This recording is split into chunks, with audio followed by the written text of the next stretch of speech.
Всем привет! Bonjour à tous et bienvenue sur Rendez-vous français. Сегодня мы продолжим чтение второй главы Maigret et la Grande Perche. Vous êtes prêts? Alors c'est parti.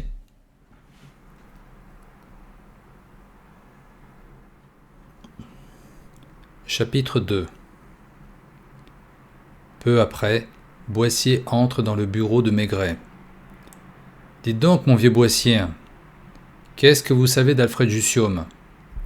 Alfred le Triste? Oui. Il a fait un coup? Il a eu un coup dur, explique Maigret. Il paraît qu'au moment d'ouvrir un coffre-fort, à Neuilly, il a vu qu'il y avait un cadavre dans la pièce. C'est la Grande Perche, sa femme qui vient de tout me raconter. Où est-il maintenant? On ne sait pas. Il s'est enfui, sans doute vers la Belgique. Vous savez où ça s'est passé? À Neuilly, comme je vous l'ai dit, dans une maison avec un jardin bordé d'une grille. Je vais voir si je peux trouver plus de renseignements là-dessus. Je reviens tout de suite. Boissier ne tarde pas à revenir avec un dossier sous le bras. Il contient la liste des coffres-forts qu'Alfred a installés quand il travaillait pour la maison Planchard. Attendez que je cherche à Neuilly. Une banque, c'est pas ça, Alfred ne s'attaque pas aux banques. Le doigt de Boissier parcourt la liste et finit par s'arrêter sur un nom. Guillaume Serre, dentiste, 43 bis, rue de la Ferme à Neuilly. Bon travail, dit Maigret. On y va? D'accord, juste le temps de prendre ma veste. Ils prennent l'autobus pour se rendre à Neuilly. Dans la rue de la Ferme, une rue calme et paisible, ils aperçoivent un petit restaurant où ils décident d'aller déjeuner. Comme c'est une belle journée ensoleillée, ils s'installent à la terrasse. Plus loin, sur le trottoir opposé, ils aperçoivent une grille noire qui doit correspondre au 43 bis.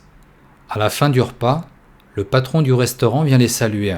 « Belle journée, messieurs !»« Belle journée. Est-ce que par hasard, vous connaissez un dentiste dans le quartier ?» Le patron montre la maison d'en face d'un mouvement du menton. « Vous le connaissez ?» demande Maigret. « Un peu, » répond le patron. Puis après un moment d'hésitation. « Vous êtes de la police ?» Maigret préfère dire oui. « Il a fait quelque chose ?» Nous cherchons seulement quelques informations. Comment est-il? Plus grand et plus fort que vous et moi. Quel âge? La cinquantaine. Il n'est pas marié? Il s'est marié il y a environ 2 ans. Il y a aussi une vieille femme qui vit dans la maison. Sa mère, je suppose. Pas de bonne? Seulement une femme de ménage. Vous savez, je ne suis pas très sûr. Si je le connais, lui, c'est parce qu'il vient de temps en temps boire un coup, en cachette. En cachette? C'est une façon de parler. Quand cela lui arrive, il regarde toujours du côté de chez lui, pour être sûr qu'on ne peut pas le voir. Il est parfois ivre? Jamais. Il boit juste 2 verres. Comment est sa mère? Une petite vieille, vêtue de noir, qui ne salue personne et qui n'a pas l'air aimable. Sa femme? Je ne la vois que quand il passe en voiture, mais on m'a dit que c'est une étrangère. Vous croyez qu'ils sont en vacances? Je ne crois pas. Je lui ai encore servi ces 2 verres de vin, il y a 2 ou 3 jours. 2 ou 3? C'était mardi, je m'en souviens. Mardi, quelques heures avant qu'Alfred trouve un cadavre dans la maison. Vous vous souvenez de l'heure? 6h30, comme d'habitude. Bon, eh bien je vous remercie. Vous ne pouvez pas me dire de quoi il s'agit? Demande le patron. De rien, une simple vérification. Et Boissier et Maigret paient, se lèvent et traversent la rue. Ils s'approchent de la maison. Sur la plaque de cuivre, on lit Guillaume Serre, chirurgien dentiste, de 2h à 5h, sur rendez-vous. Il est 2h10. Si le dentiste n'est pas parti en vacances, Il doit, selon les indications de la plaque, se trouver dans son cabinet. Maigret va sonner à la porte. Il y a un long silence, puis on vient ouvrir. « Vous avez rendez-vous » demande une vieille femme. « Nous désirons parler au docteur Serre. » Il ne reçoit que sur rendez-vous. « Voulez-vous annoncer à votre fils que le commissaire Maigret désire le voir ?» La vieille dame les fait passer devant elle. « Entrez, je vous prie. Je vais être obligé de vous faire attendre un peu. Mon fils a pris l'habitude de faire la sieste, et il est encore couché. Si vous voulez me suivre par ici. » Elle les fait entrer dans un salon, puis elle leur désigne des sièges et les invite à s'asseoir. « Je ne voudrais pas paraître indiscrète, monsieur le commissaire. Mon fils n'a pas de secret pour moi. Nous ne nous sommes jamais quittés, même s'il a 50 ans. Je ne connais pas la raison de votre visite, et avant d'aller le réveiller, j'aimerais savoir. »« Votre fils est marié, je pense ?» demande Maigret. « Il a été marié 2 fois. Sa seconde femme est ici ?» Un peu de tristesse passe dans les yeux de la vieille dame. « Elle n'y est plus, monsieur le commissaire. » Puis elle ajoute à voix basse. « J'espère qu'elle n'a pas fait de bêtises. C'est à cause d'elle que vous êtes ici, n'est-ce pas ?» Maigret fait signe que oui. « Après la mort de sa première femme, mon fils est resté longtemps seul. Il y a 2 ans et demi, il a épousé une de ses clientes, une personne d'un certain âge, d'origine hollandaise. Ce mariage a été malheureux ? Pas au début.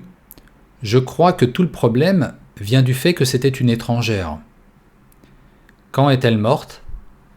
La vieille dame ouvre de grands yeux. Morte ? Excusez-moi, je croyais qu'elle était morte. Vous en parlez au passé. Elle sourit. C'est vrai, mais pas pour la raison que vous croyez. Elle n'est pas morte. Seulement pour nous, c'est tout comme, car elle est partie. À la suite d'une dispute ? Guillaume n'est pas un homme à se disputer. Avec vous ? J'ai 76 ans. Je suis trop vieille pour me disputer encore, monsieur le commissaire. Elle avait annoncé son départ. Mon fils et moi savions qu'elle finirait par s'en aller. Et elle vous en a parlé ? Souvent. Elle en a donné la raison ? Elle ne rêvait que de sa Hollande natale. Elle passait ses journées à écrire à des amis qu'elle a gardés là-bas. Elle est donc partie mardi. Elle a pris le train de 9h40 à la gare du Nord. Le train de nuit ? Oui. Elle avait passé sa journée à faire ses bagages. Votre fils l'a accompagnée à la gare ? Non. Elle est allée chercher un taxi au coin du boulevard Richard Wallace. Je ne comprends toujours pas ce qui a pu se produire pour que nous recevions la visite de la police. La vieille dame se tait et penche la tête avec l'air d'écouter. Maigret se lève et va ouvrir la porte. Un homme assez grand est là. Il doit écouter depuis un bon moment. « Entrez, monsieur Serre, dit Maigret. Je vous demande pardon. J'ai entendu du bruit. J'ai pensé... Madame Serre nous disait que votre femme est partie avant-hier. » Guillaume Serre se tourne alors vers sa mère et demande « Qu'est-ce que ces messieurs désirent exactement ?» « Je ne sais pas, répond la mère. Maigret est un peu embarrassé. Boissier se demande comment il va s'en sortir. « En réalité, monsieur, nous sommes ici car nous croyons que vous avez été victime d'un cambriolage. » « Qu'est-ce qui vous a donné cette idée ? » « Nous avons parfois des informations confidentielles. »« Je suppose que vous parlez des indicateurs ? » ?»« Par exemple, répond Maigret. Je n'ai pas été cambriolé, messieurs.